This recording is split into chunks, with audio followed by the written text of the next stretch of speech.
কেমন হয় বলুন তো যদি দোকানের মতো পারফেক্ট মতিচুর লাড্ডু ঘরেই তৈরি করা যায়, তাও আবার একটি উপকরণে খুব ভালো হয়, তাই না? আসসালামু আলাইকুম, welcome back to my channel. সবাই কেমন আছেন? আশা করি সবাই খুব ভালো আছেন।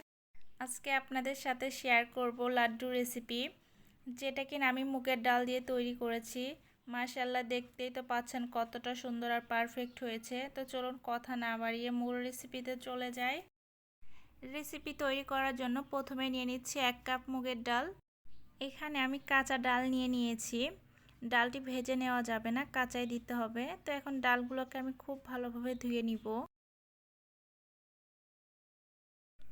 ডালগুলো আমি খুব ভালোভাবে ধুয়ে নিয়েছি। এখন এখানে দিয়ে দিব 2 কাপ পানি। আমি এখানে 2 কাপ পানি দিয়ে ডালটাকে 1 ঘন্টার জন্য ভিজিয়ে রাখবো। ফিরছি 1 ঘন্টা পর। 1 ঘন্টা ভিজিয়ে রাখার কারণে ডালটা অনেকটা নরম হয়েছে। এখন ডাল থেকে পানি ঝরিয়ে নিব। আমি একটি ব্লেন্ডার জার নিয়ে নিয়েছি। এখন জারের ভিতরে ডাল দিয়ে দিব। এখন ডালগুলো ব্লেন্ড করে নিব। এখানে ব্লেন্ড করার সময় কোনো প্রকার পানি ব্যবহার করবেন না। দেখতেই পাচ্ছেন আমি খুব মিহি করে ডালগুলো ব্লেন্ড করে নিয়েছি। এখন এগুলোকে ভাজতে হবে। তো আমি এখানে একটা কড়াইতে তেল খুব ভালোভাবে গরম করে নিয়েছি। এখন একটা চামচের সাহায্যে ব্লেন্ড করে নেওয়া ডালগুলো দিয়ে দিব। আপনারা চাইলে হাত দিয়েও দিতে পারেন, আপনাদের যেভাবে সুবিধা। তবে একটু পাতলা করে ভেজে নেওয়ার চেষ্টা করবেন, তাতে করে কি হবে, ভেতরটা সহ কুক হয়ে যাবে, না হলে ভেতরটা কাঁচা থেকে যাবে, তখন এটা টেস্টটা ভালো আসবে না। তো চেষ্টা করবেন একটু পাতলা করে দেওয়ার জন্য, তাহলে আর ভেতরটা কাঁচা থাকার সম্ভাবনা থাকবে না। এখন এগুলোকে উল্টিয়ে পাল্টিয়ে ভেজে নিব। তো এগুলোকে ব্রাউন কালার করে ভেজে নেওয়া যাবে না, চুলার আঁচ মিডিয়ামে রেখে ভেজে নিতে হবে। আমার ভাজা শেষ, এখন উঠিয়ে নিব।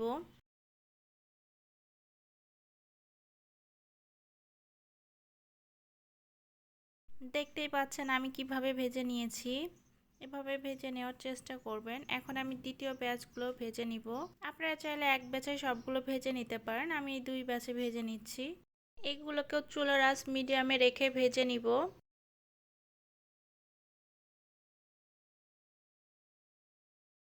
আমি সবগুলো ভেজে নিয়েছি। এখন এগুলোকে ঠান্ডা করে ব্লেন্ড করে নিব। আমি এগুলোকে ব্লেন্ড করে নিয়েছি। এগুলোকে মিহিভাবে ব্লেন্ড করা যাবে না, কিছুটা ব্রেড ক্রাম্বস যেরকম হয় এভাবে গুঁড়া করে নিতে হবে। এখন আমি চুলায় একটা হাঁড়ি বসিয়েছি। এখানে দিয়ে দিচ্ছি 1 কাপ চিনি। আমি এখানে 1 কাপ চিনির জন্য হাফ কাপ পানি দিয়ে দিচ্ছি। দিয়ে দিচ্ছি 2টি এলাচ। এলাচগুলো অবশ্যই মাথা ফাটিয়ে দিতে হবে। আপনারা চাইলে এখানে এলাচের গুঁড়াও ব্যবহার করতে পারেন। চিনিগুলো খুব ভালোভাবে বলক উঠেছে। এখন আমি দিয়ে দিব ফুড কালার। আপনারা চাইলে এটা স্কিপ করতে পারেন। তো আমি এখানে জর্দার কালার একটু পানিতে গুলিয়ে নিয়েছি, সেটা দিয়ে দিচ্ছি।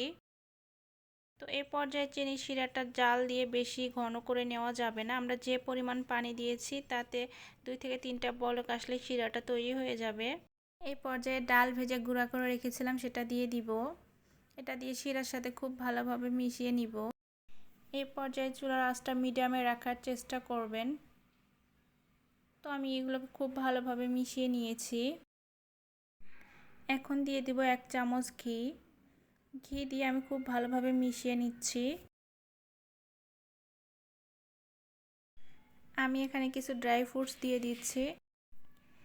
এখানে আমি আমার পছন্দ মতো কাঠবাদাম কুচি ও কিশমিশ দিয়ে দিচ্ছি। আপনারা আপনাদের পছন্দ মতো দিতে পারেন। এখন এগুলো মিশিয়ে নিয়ে আমি চুলা থেকে নামিয়ে নিব। এ পর্যায়ে চুলায় রেখে এগুলোকে খুব বেশি ড্রাই করে নেওয়া যাবে না। এখন আমি এগুলোকে চুলা থেকে নামিয়ে নিব। এগুলোকে কিছুটা ঠান্ডা করে নিয়ে আমি লাড্ডু শেপ দিয়ে নিব। এই পর্যায়ে খুব গরম, তাই একটু ঠান্ডা করে নিয়েছি।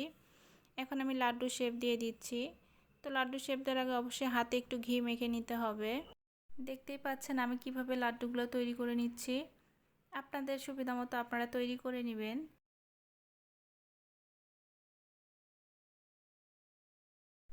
আমি সবগুলো লাড্ডু তৈরি করে নিয়েছি।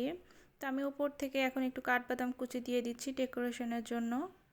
তো আমি এখানে 1 কাপ ডাল নিয়ে নিয়েছিলাম। 1 কাপ ডালে আমার 20টার মতো লাড্ডু হয়েছে। তো দেখতেই পাচ্ছেন কত সহজে ঘরে তৈরি করে নেওয়া যায় মতিচুর লাড্ডু। আর খেতেও কিন্তু দোকানের থেকেও বেশি মজার হয়। ডালের এই লাড্ডু তৈরি করে আপনি যদি কাউকে খাওয়ান, সে বিশ্বাসই করতে পারবে না যে আপনি এটা ঘরের ডাল দিয়ে তৈরি করেছেন। তো আমি আপনাদেরকে একটু ভেঙে দেখাই।